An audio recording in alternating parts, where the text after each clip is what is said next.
Two families dealing with the same problem involving their large luxury homes. They believe their houses in Prince George's County fell short when appraised by certified appraisers. Some suggest the shortfall is the result of the market. These families, however, call it blatant discrimination. How is it that the wood and the walls and the nails, right, that were used, how are they worth less than what they cost us?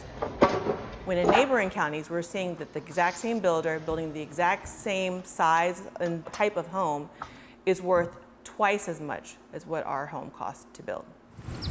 Every realtor said, we don't know that your house will sell for that price because it's not going to appraise for that in Prince George's County. Houses in Prince George's County don't appraise for over $1 million, and they definitely don't sell.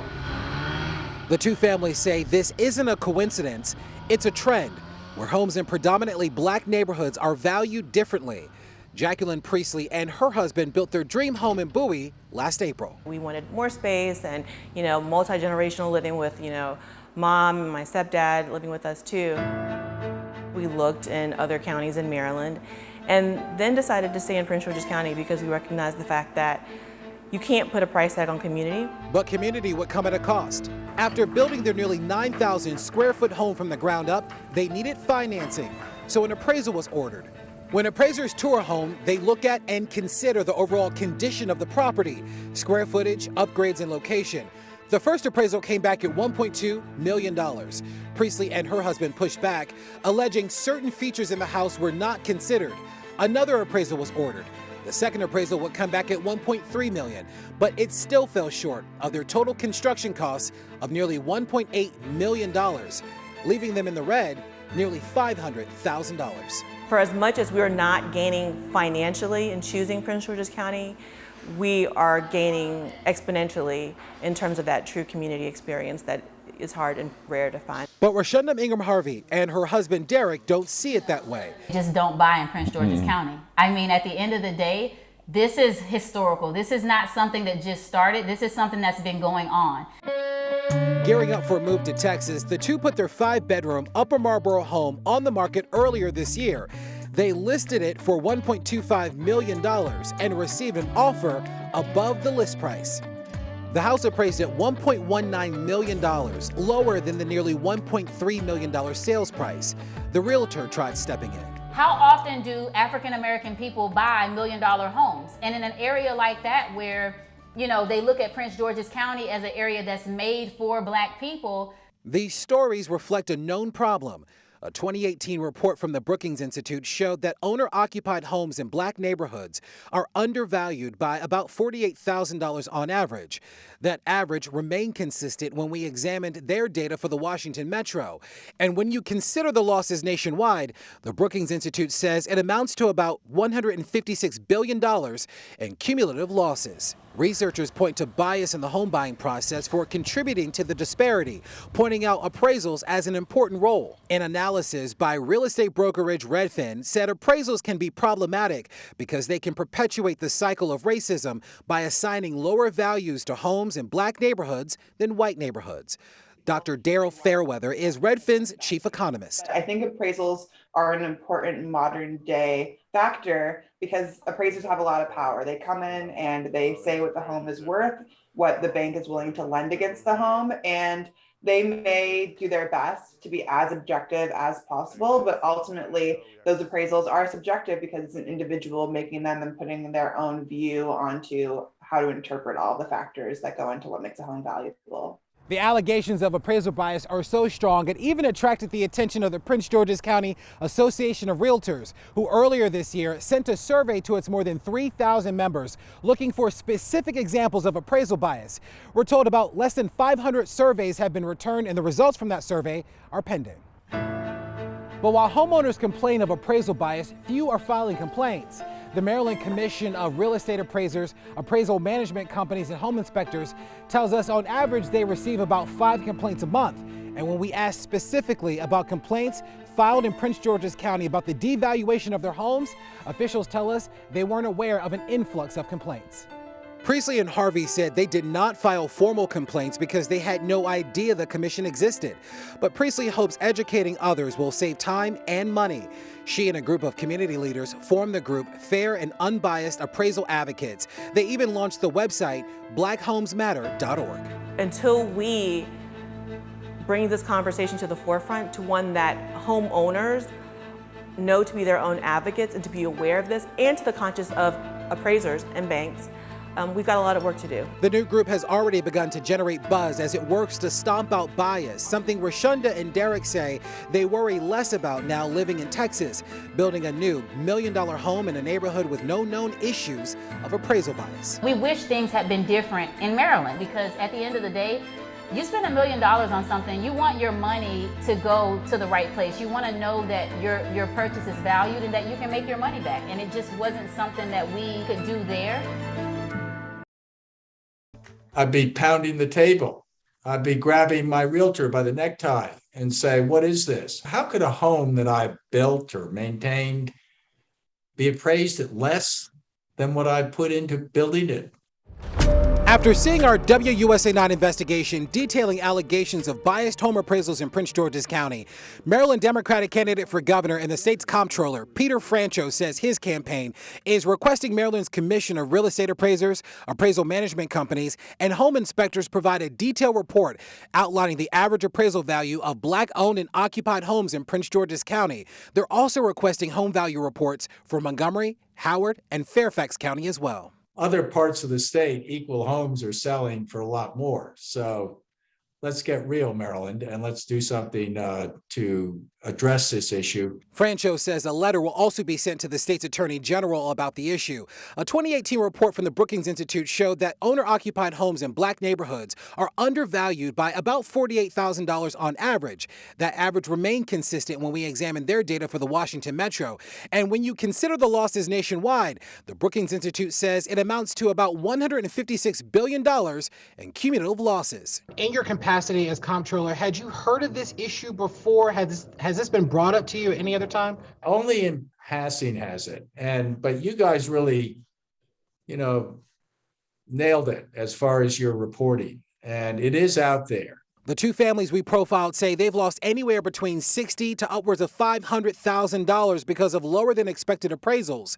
Despite the losses, they continue to get the word out, sharing their stories and even launching the website blackhomesmatter.org. Until we bring this conversation to the forefront, to one that homeowners know to be their own advocates and to be aware of this, and to the conscience of appraisers and banks, we've got a lot of work to do. We're still waiting on a report from the Prince George's County Association of Realtors. They, too, were looking into claims of appraisal bias. We were told that report would be available in either September or October, but they tell me that they're still analyzing that data. Larry Miller, WUSA 9.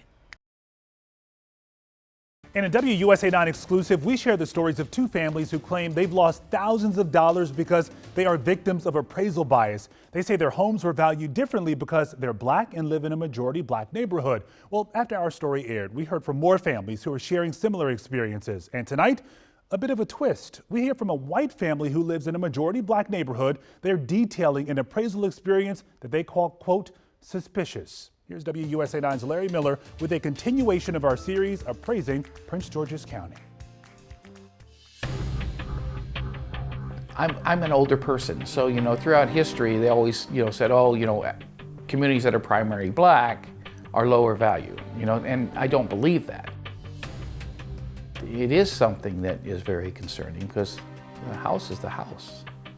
And it should be valued at what it should be valued at, regardless of who lives in it. So we added this deck and that patio. We're not sharing this man's name, nor are we showing his face. He's asked us not to because of his line of work.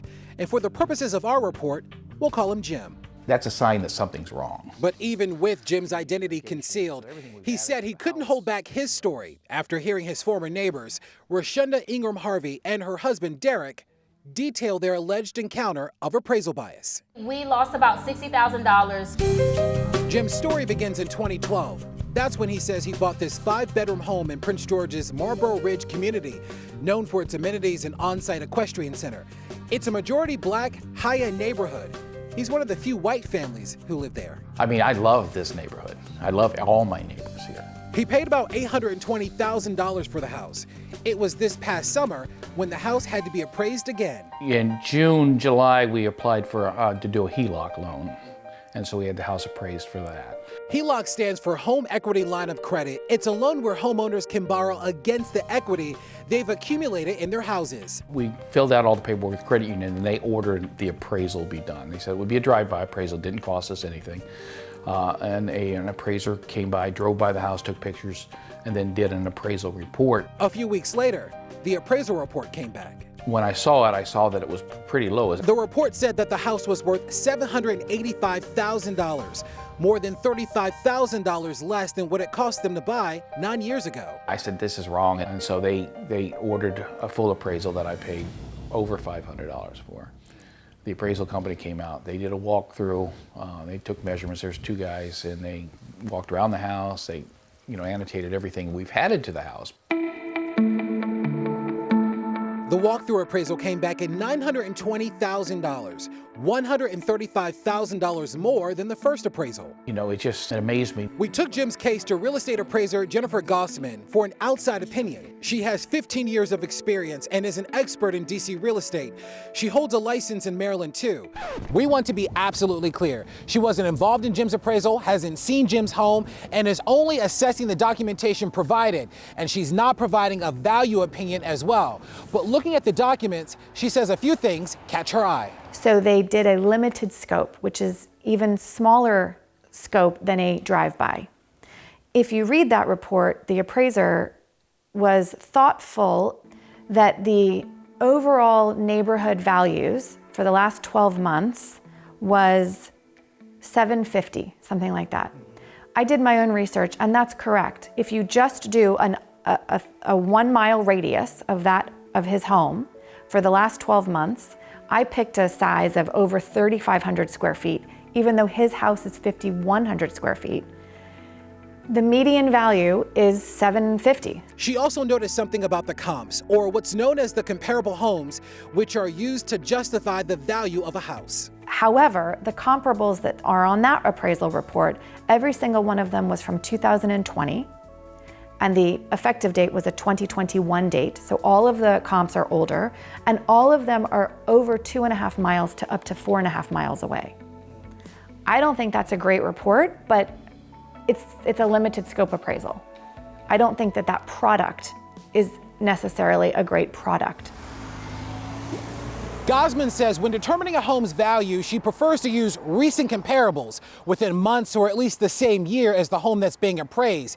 And she prefers to find those comparables within 1/3 of a mile of the appraised home. She says the closer the comparable, the better the value analysis. She also recommends getting a full appraisal where appraisers go inside and inspect your home up close. The differences were evident in Jim's case. The person came into his house, all of those comparables, and this is important, are from 2021, and they are all within half a mile from his home. Those are the comps of his house. They are all also over 5,000 square feet in size, and his appraisal value is $920, because that's the report that is correct. Gossman says while some might argue issues like this are a form of appraisal bias, she suggests other factors are at play. Often homeowners may not understand what other similar homes in the neighborhood are selling for, or may think certain upgrades add value to a house when in fact they don't.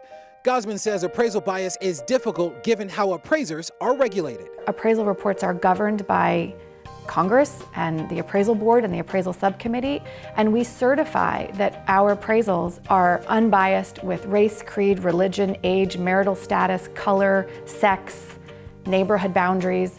So while I am sure that there are bad people that exist in the world that want to do a mean thing to some person, I can't imagine that this could stand to exist. Gosman also recommends homeowners become experts in their neighborhood and adds that if something isn't correct on an appraisal, be sure to ask for a consideration of value. And if you feel something else is going on, don't hesitate to file an official complaint.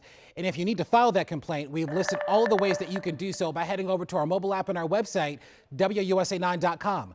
I'm Larry Miller. Back to you.